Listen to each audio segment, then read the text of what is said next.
ठीक है, तो क्या काम कीजिए, हेडिंग लिख लीजिए। सबसे पहली ड्रिफ्ट वेलोसिटी। हमने आपको यह भी कहा होगा कि यहां से आपको लिखना है कि स्टार्ट पॉइंट आपको यहां से लिखना है और ऐसे ही एंड पॉइंट हम लिखवाएंगे, और यहां से लेकर वहां तक के जितने भर भी टॉपिक हैं वह सभी बहुत ही ज्यादा इंपॉर्टेंट हैं। सबसे पहले सुनेंगे ध्यान से, हम समझने की कोशिश कर रहे हैं कि ड्रिफ्ट वेलोसिटी आखिर होती क्या है। अब सुनो,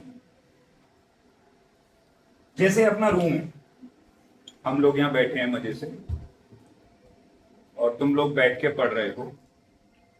सपोज करो मैं तुम्हारे पैरों में एक एक मोटर फिट कर दूं। क्या फिट कर दूं? चलने वाली मोटर। मोटर समझते हो, जो चलती। मैं तुम्हारे पैरों में एक एक मोटर फिट कर दूं और उस मोटर को चला के छोड़ दूं। तुम्हारा उस मोटर पे कोई कंट्रोल नहीं है। अब एक बात बताओ, अगर वो मोटर मैं चला के छोड़ देता हूं तो तुम लोग मूव करोगे, तुम लोग भागोगे इधर उधर। अच्छा, क्योंकि मोटर पे तुम्हारा कोई कंट्रोल नहीं है तो इसलिए तुम रैंडमली भागोगे। अगर रैंडमली तुम भाग रहे हो तो मुझे लगता है कि तुम आपस में टकराओगे भी, और आपस में टकराओगे तो साथ के साथ ये जो दीवारें हैं इन दीवारों से भी टकराओगे। इमेजिनेशन का इस्तेमाल करो। क्या स्थिति क्लियर हुई दिमाग में? हो क्या रहा है? तुम्हारे पैर में मोटर लगी हुई है, उसको चला के हमने छोड़ दिया, अब तुम दौड़े जा रहे हो रैंडमली इधर उधर। अच्छा, इस दौड़ में तुम आपस में भी टकरा रहे हो और दीवारों से भी टकरा रहे हो। अब मान लो मैं एक व्यक्ति हूं और मुझे ना ऐसे चल के यहां से उस गेट से बाहर जाना है।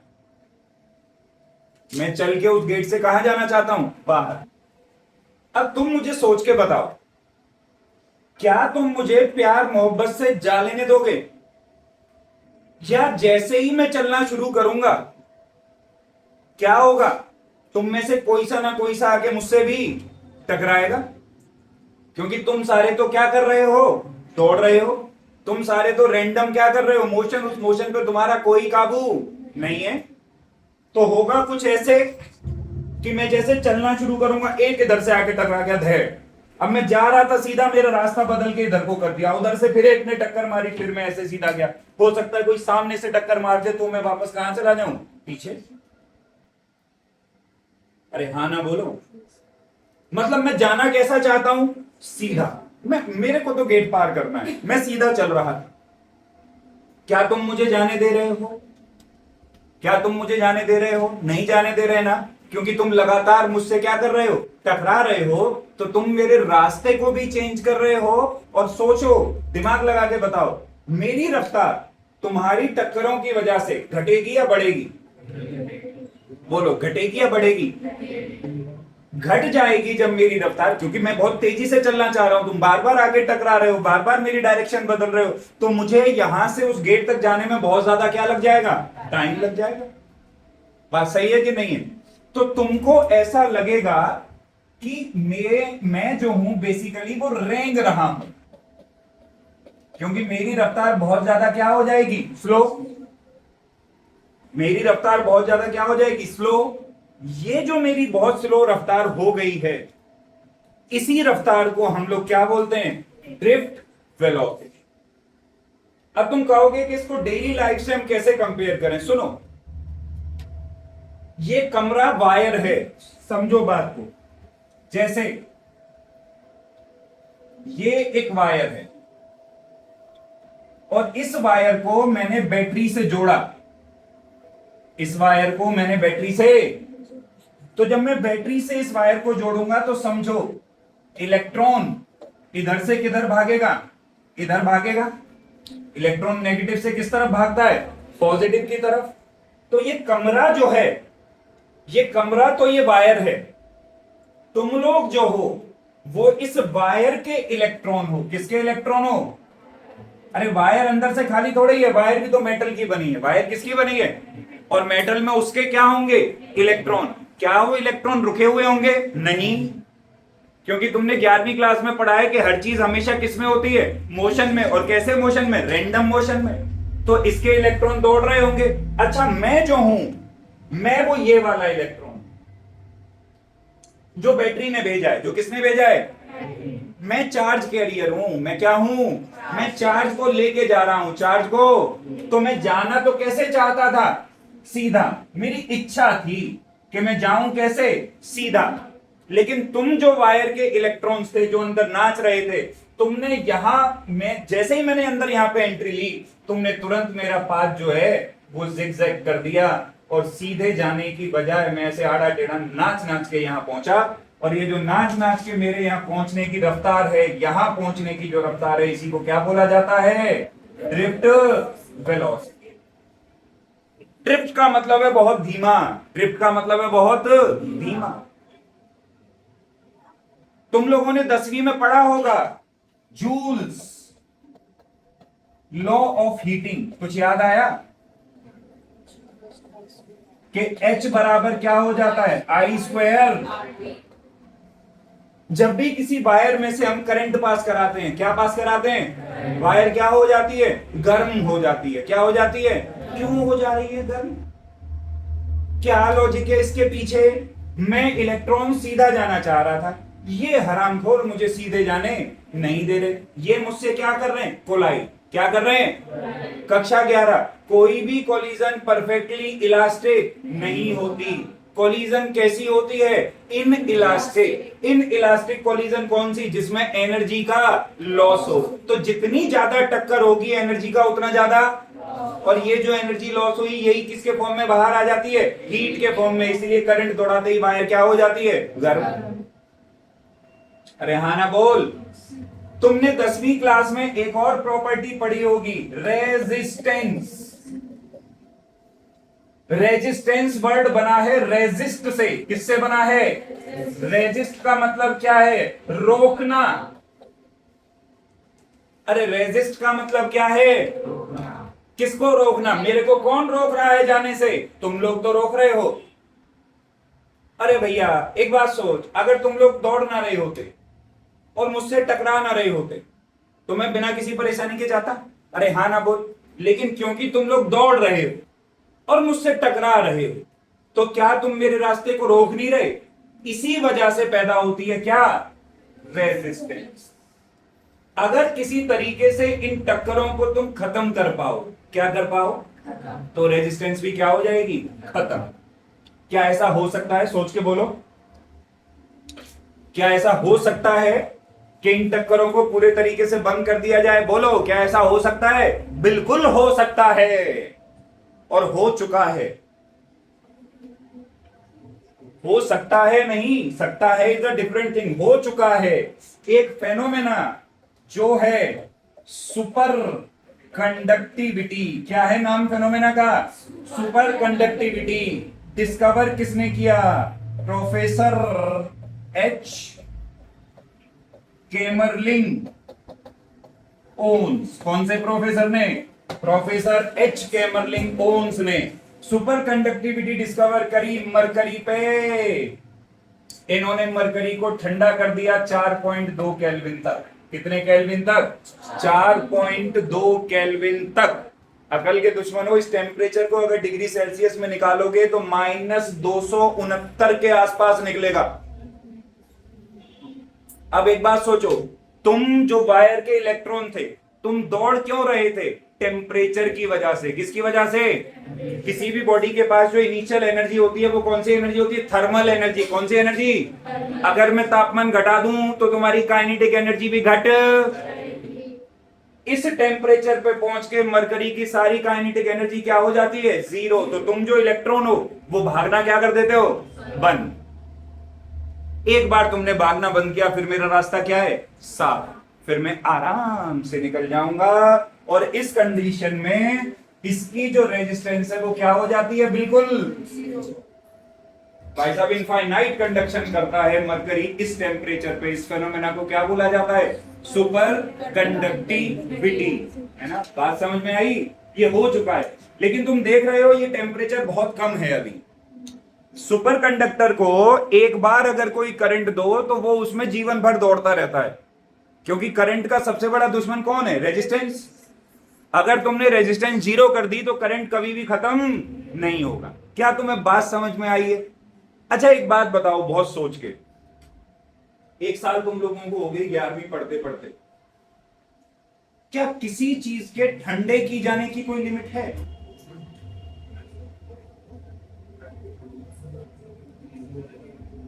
क्या किसी चीज के ठंडे की जाने की कोई लिमिट है?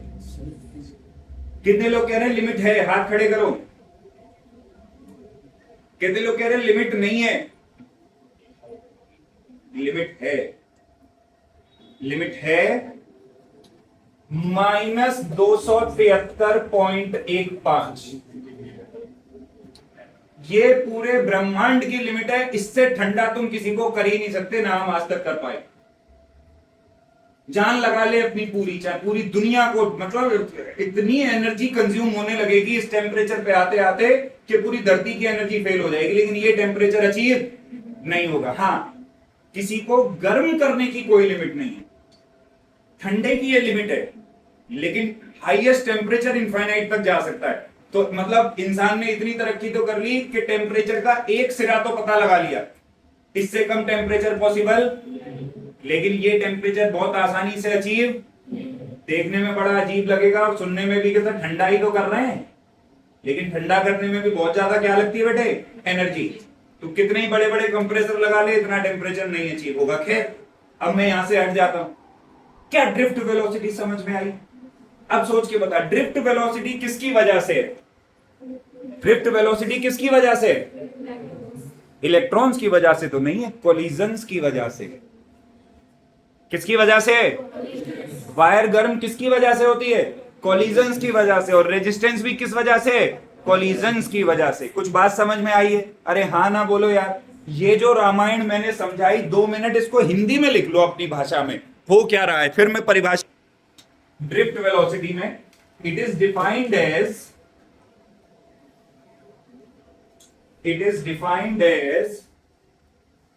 The average velocity. It is defined as the average velocity with which the electrons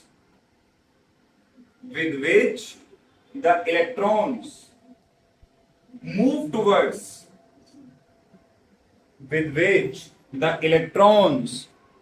towards the positive pole। Move towards the positive pole भी लिख सकते हो, टर्मिनल भी लिख सकते हो, दोनों एक ही बात है। Move towards the positive pole, है ना? इस वेलोसिटी को ड्रिफ्ट वेलोसिटी कहते हैं। देखो, ड्रिफ्ट वेलोसिटी का रिप्रेजेंटेशन जो है, सुनो, it is represented by V D for drift. और क्योंकि वेलोसिटी है तो इसकी जो SI यूनिट है वो है क्या? Metre per second. SI unit metre per second ही है। हाँ, जनरली सुन लो, जनरल वैल्यू, स्पेसिफिक वैल्यू नहीं, जनरल वैल्यू जो मेटल्स के लिए होती है ड्रिफ्ट वेलोसिटी की, लगभग 10 की पावर -4 मीटर पर सेकंड। ये स्पेसिफिक नहीं बता रहा हूं, केवल कैसे बता रहा हूं? General value, metal to metal vary करेगी। अभी हम फॉर्मूला भी निकाल देंगे इसके लिए। तो अलग अलग मेटल के लिए क्या होती है? अलग अलग। हमने एक कैसी वैल्यू लिखी है? जनरल वैल्यू हमने लिखी है। उतार लिख लो इसको।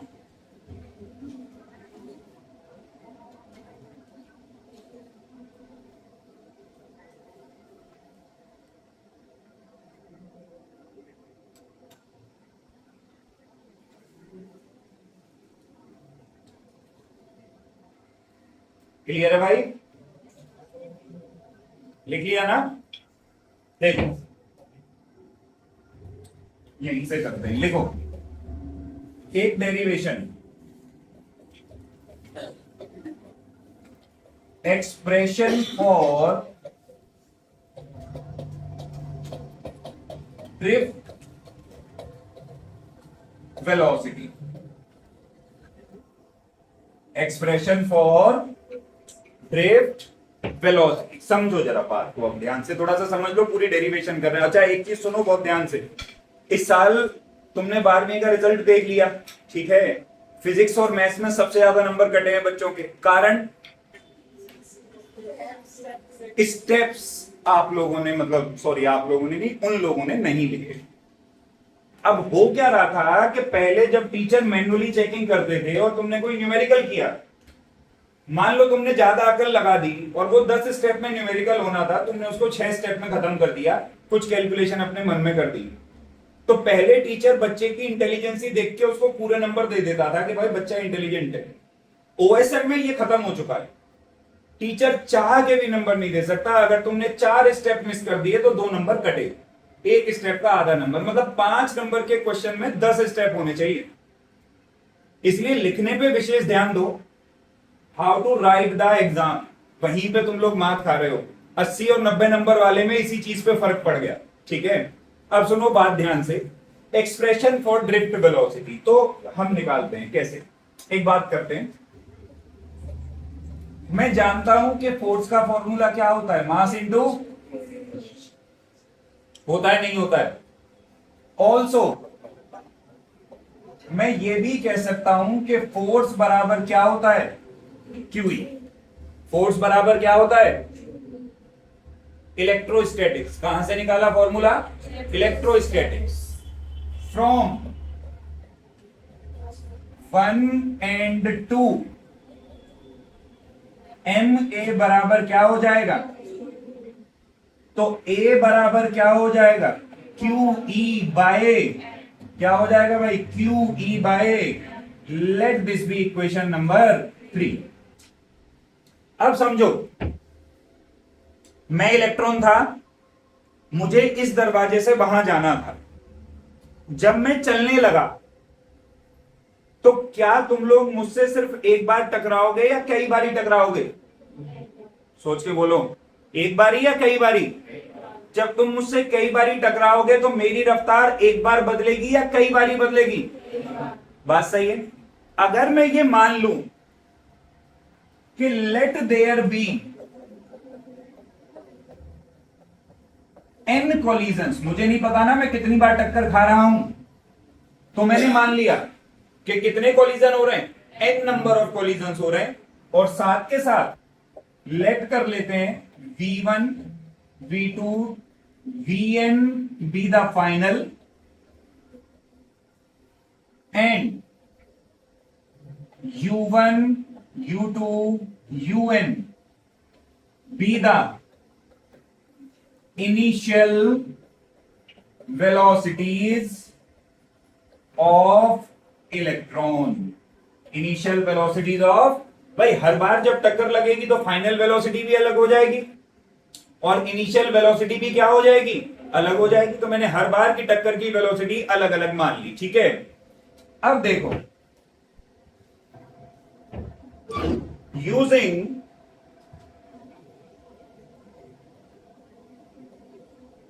First equation of motion, using first equation of, भैया फर्स्ट इक्वेशन ऑफ मोशन क्या है, V square minus U square बराबर 2as,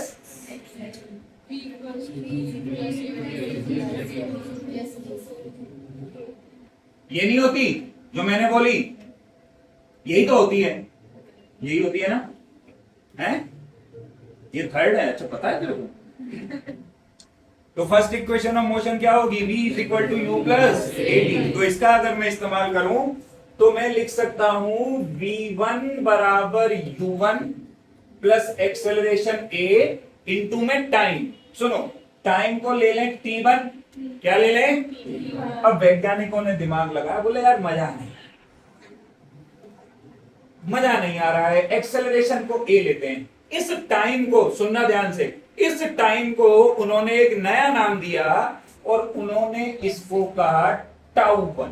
टाउ तुम्हें याद आया, टॉर्क, टाउ तुम्हें याद आया, टॉर्क, ये ग्रीक लेटर है टाउ।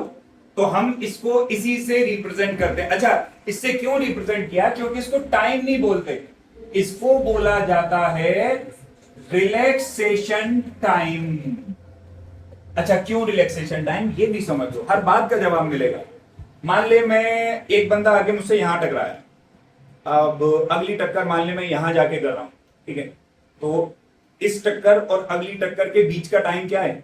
टाउ टाउ टाउ, ठीक है? तो एक टक्कर से अगली टक्कर के बीच मैं किसी से टक्कर नहीं कर रहा, मैं क्या कर रहा हूं? रिलैक्स कर रहा हूं, इसलिए इस टाइम को क्या नाम दे दिया? Relaxation time. दो टक्करों के बीच का समय, दो टक्करों के, ठीक है? तो इसलिए हमने लिखा v1 बराबर u1 प्लस ए टाउ वन, ऐसे ही लिखेंगे v2 बराबर u2 प्लस ए, ऐसे ही लिखेंगे vn बराबर un प्लस ए। लिख सकते हैं, बोलो। अकॉर्डिंग टू परिभाषा, यानी कि डेफिनेशन। डेफिनेशन पढ़ो जरा, देखना क्या लिखा है यार मैंने, क्या लिखा है? It is defined as the, कौन सी वेलोसिटी? तो जितनी भर भी टक्करों की वेलोसिटी है उस सब का क्या निकाल दें? तो क्या निकल जाएगी? Drift velocity. क्या निकल जाएगी? यानी कि अगर ड्रिफ्ट वेलोसिटी निकालनी है तो v1 v2 vn का क्या निकाल दूं? और कैसे निकलता भाई एवरेज? भाई इन सबको जोड़ दो, v1 जमा v2 plus up to vn divide by, यही तरीका है एवरेज निकालने का। और कोई नया तरीका हो तो मुझको बता दो। एवरेज का यही तरीका है, बोलो सही है क्या? तो Vd बराबर, चलो भाई वैल्यू पुट करेंगे, V1 की जगह U1 प्लस ए टाउ वन, V2 की जगह U2 प्लस ए, Vn की जगह UN plus A divide by, you को एक तरफ ले लें, टाउ टाउ को एक तरफ ले लें, थोड़ी सी कैलकुलेशन करेंगे भाई, देखो आ जाओ। Vd बराबर ऐसे लिख दूं U1 plus U2 plus up to UN by n। तुझे कोई आफत है? जमा में ये सारे ताउओं में से एक्सेलरेशन को कॉमन ले लूं तो अंदर क्या बच जाएगा? बोल, tau one plus tau two plus tau n divide bye, सही है भाई? ये तो गणित है, ये क्या है? गणित। अच्छा, अब एक बात बता, मैंने अभी थोड़ी देर पहले तेरे को एक बात बताई थी कि तुम जो इलेक्ट्रॉन हो, तुम्हारे पास जो इनिशियल वेलोसिटी है वो किसकी वजह से? इतना ध्यान रखते तो हम वैज्ञानिक ना होते। किसकी वजह से? टेम्परेचर की वजह से। किसकी वजह से? टेम्परेचर की वजह से जो वेलोसिटी होती है उसे क्या बोलते हैं? Thermal velocity. क्या बोलते हैं? ये क्या है? Average thermal velocity. You initial velocity है ना, इनिशियल वेलोसिटी किसकी वजह से होगी? टेम्परेचर की वजह से। इस क्वांटिटी को क्या बोला जाएगा?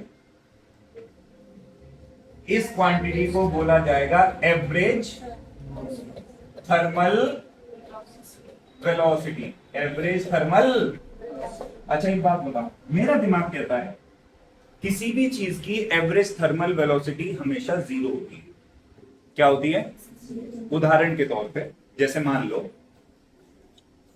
ये पेन है, अब मुझे बताओ इसमें इलेक्ट्रॉन है या नहीं? हाँ ना बोलो, है कि नहीं? है ना इसमें इलेक्ट्रॉन? रेस्ट पे हैं कि चल रहे हैं? बोलो, रेस्ट पे हैं कि चल रहे हैं? अगर इसके इलेक्ट्रॉन चल रहे हैं तो पेन क्यों नहीं भाग रहा? सोचने वाली बात है ना। अगर इसके अंदर के इलेक्ट्रॉन चल रहे हैं, ये क्यों नहीं दौड़ रहा? सोचो, इसको भी दौड़ना चाहिए। पता है क्यों नहीं दौड़ रहा? क्योंकि इसके इलेक्ट्रॉन्स की जो एवरेज थर्मल वेलोसिटी है वो क्या है? जीरो। क्यों? ये इस तरीके से चल रहे हैं कि पेयर्स में एक दूसरे की वेलोसिटी को क्या कर दे रहे हैं? कैंसल। अगर ऐसा हो जाए कि एवरेज थर्मल वेलोसिटी जीरो ना हो तो फिर तो किसी पे फोर्स लगाने की जरूरत ही नहीं है, हर बॉडी अपने आप क्या करना शुरू कर देगी? भागना शुरू कर देगी। लेकिन ऐसा पॉसिबल, इसलिए एवरेज थर्मल वेलोसिटी हमेशा क्या मानी जाती है चीज को? जो जीरो। क्या मानी जाती है? प्लस एक्सेलरेशन ए। अच्छा, इस पूरे को लिख देते हैं टाउ। क्या लिख देते हैं? सुनो, ऐसे नहीं, ऐसे थोड़ी लिख देंगे, where tau is equal to tau 1 plus tau 2 plus tau n divide by tau को क्या बोल रहे थे? टाउ को क्या बोल रहे थे? Relaxation time. अच्छा, अब ये सारे ताउओं को ऐड करके n से डिवाइड कर दिया। n से डिवाइड करने का मतलब क्या है? एवरेज निकाल दिया। क्या निकाल दिया? तो इस ताऊ को क्या बोलेंगे? इसको बोलेंगे एवरेज रिलैक्सेशन टाइम। अरे तुमको समझ में आया क्यों बोला? हाँ ना बोलो। इसको क्या बोलेंगे? Average relaxation time. तो हमारे पास में वीडी का फॉर्मूला क्या आ गया? ए इंटू में नहीं आया, क्या आया? ए इंटू में क्या ए की जगह रख सकता हूं क्यू ई बाय एम? ए की जगह क्या रख सकता हूं?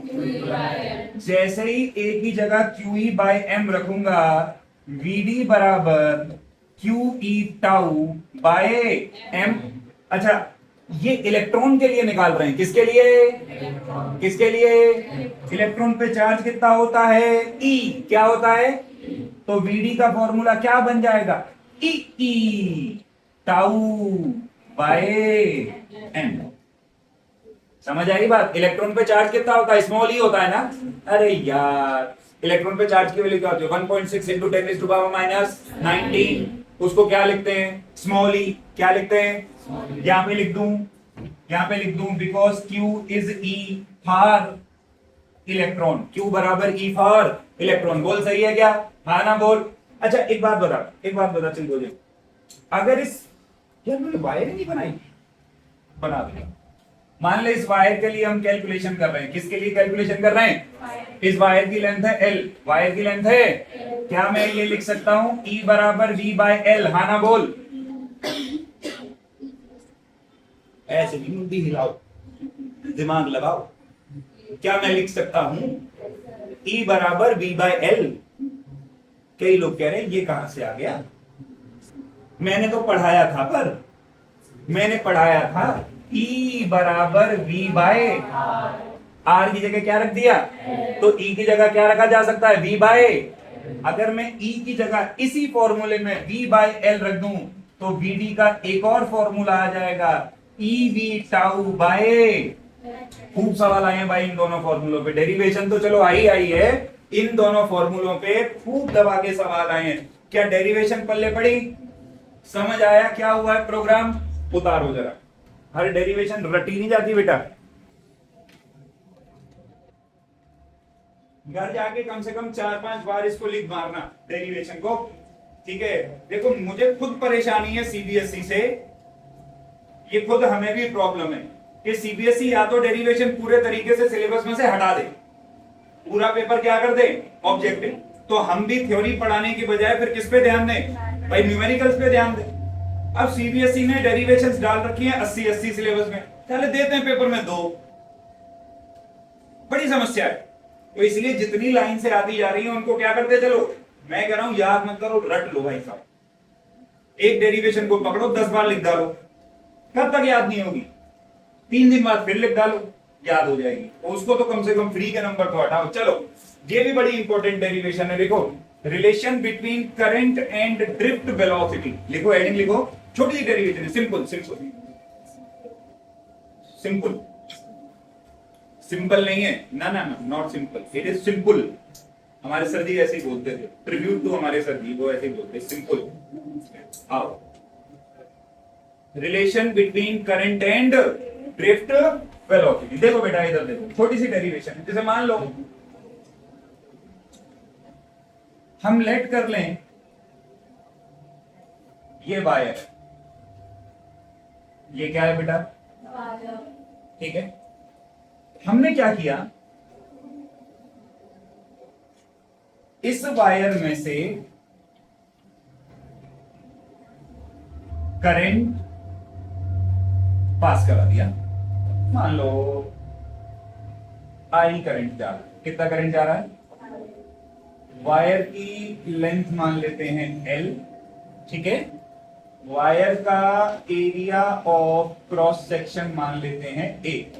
एरिया ऑफ क्रॉस सेक्शन क्या मान लेते हैं? साथ के साथ सुनो, हम एक चीज और लेट कर लेते हैं कि let small n be the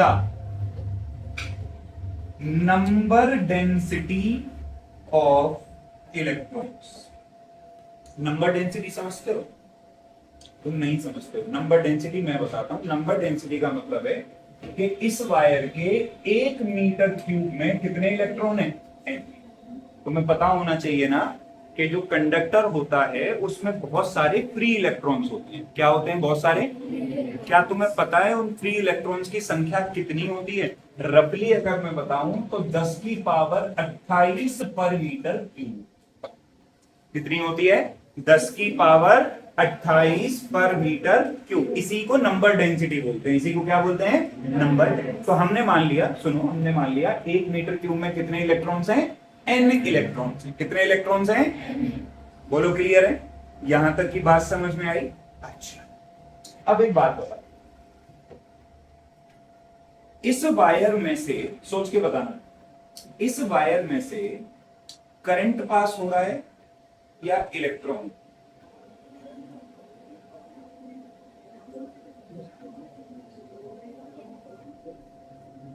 बिल्कुल शुद्ध अंग्रेजी में आपसे एक सवाल पूछ रहा हूं, इसी को बदल के, what goes through the wire, the electron और the current? Answer is the electron. The flow of electron is called current. There is nothing like current. What goes through the wire? Electron goes through the wire. The passing of electron is called what? Current. तो अब एक बात बताओ, अगर मैं तुमसे कहूं कि इस वायर का वॉल्यूम निकालो, वॉल्यूम ऑफ, अच्छा बताओ, ये वायर की शेप कैसी है? सिलेंडर का volume 1/3 pi R square H. अच्छा एक बात सच सच बताओ, सिलेंडर का वॉल्यूम का फॉर्मूला कितने लोगों को याद है? लड़कियों, एंड हेंस यू आर कमजोर इन फिजिक्स। अच्छा, ये भी कोई बढ़िया से हाथ नहीं उठा रहे। अरे किसके को याद है बताओ, कम वक्त। क्या होता है कपीश? है यार, कुछ भी बोलता है। गौरव बताएगा सही जवाब। गौरव सही जवाब। अरे ये गलत बोल रहा है। गलत ही है तो तू क्यों गलत बता रहा है? अच्छा सही है, पाई आर स्क्वायर एच ही होता है। क्या होता है? पाई आर स्क्वायर। अब सुन, पाई आर स्क्वायर तो ये एरिया होता है। इधर ध्यान दो, पाई आर स्क्वायर तो क्या होता है? ये। और हाइट की जगह यहां पे क्या है? तो क्या हम इसका वॉल्यूम लिख सकते हैं ए एल? अरे क्या इसका वॉल्यूम लिख सकते हैं? एल। ए की जगह पाई आर स्क्वायर और हाइट की जगह क्या मान रखा है? एल। तो वॉल्यूम क्या हो जाएगा? A L. वॉल्यूम क्या हो जाएगा? अब एक बात बता, 1 मीटर क्यूब में एन इलेक्ट्रॉन्स थे। 1 मीटर क्यूब में, तो एल मीटर क्यूब में कितने? यार तुम तो बहुत ही कच्चे हो यार मैथ में। फिर से सुनो, 1 मीटर क्यूब में एन इलेक्ट्रॉन्स हैं, तो एल मीटर क्यूब में कितने इलेक्ट्रॉन होंगे? एल इंटू में एन। तो मैं यहां पे लिख दूं टोटल नंबर ऑफ इलेक्ट्रॉन्स। बोलो कितने हो जाएंगे? A L N. अच्छा, एक इलेक्ट्रॉन पे ई चार्ज होता है। कितना चार्ज होता है? तो ए एल एन पे कितना हो जाएगा? ए एल एन इंटू में, अरे यार एक पेन 2 रुपए का, 2 पेन कितने के? अरे वही तो कर रहा हूं यार। एक इलेक्ट्रॉन पे ई चार्ज, तो ए एल एन पे कितना चार्ज? ए एल एन इंटू में ई। तो टोटल चार्ज अगर मैं यहां से निकालूं तो कितना हो जाएगा? ए एल एन इंटू में ई। बोलो सही है? अच्छा आप सुन,